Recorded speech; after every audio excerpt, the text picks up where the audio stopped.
Hi, everyone. I'm Kara Sundlin, and this is Today in Connecticut History. 1 year ago today, on January 18th, 2021, they unveiled the first Martin Luther King Jr. Memorial in Connecticut. Susan Raff has the story from Simsbury. For the first time ever in Connecticut and here in Simsbury, students were the ones who organized and raised over $140,000 for the first memorial. This Martin Luther King Day will forever be remembered. Here outside Simsbury's Free Library, a 5-panel memorial now stands to honor King's legacy.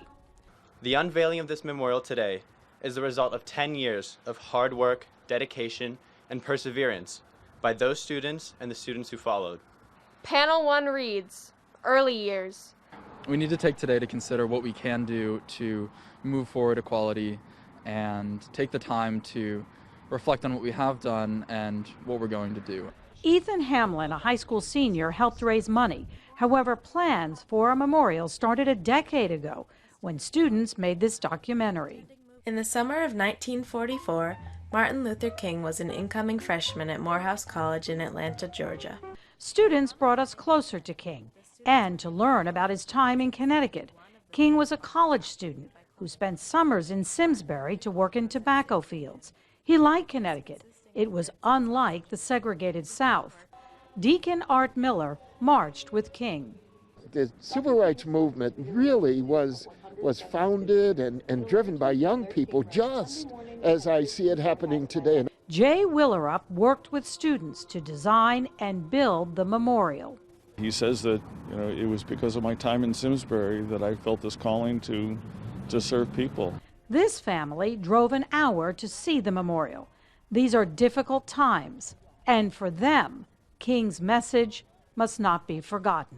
It's very important to us, especially we're raising young children, for them to know about our history in the country.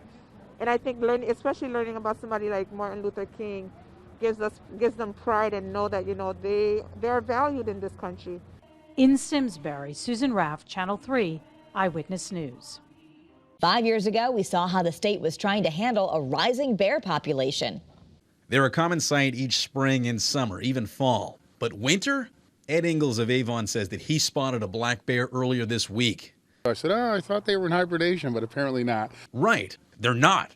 Wildlife experts like Paul Rigo say that bear sightings are still trickling in during a time the animals are typically in hibernation. When we do have milder weather in the winter like this, some will come out of their dens and forage for a period. In the past year, Deep says that there have been 600 bear sightings in Avon, 283 in Southbury, and 280 in Simsbury.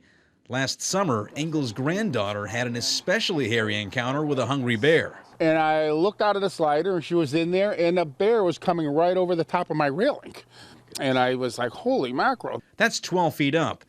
He caught a survival TV show about bears in the deep woods and copied a trick used by outdoorsmen there, putting spikes into his fence to keep the bears from climbing.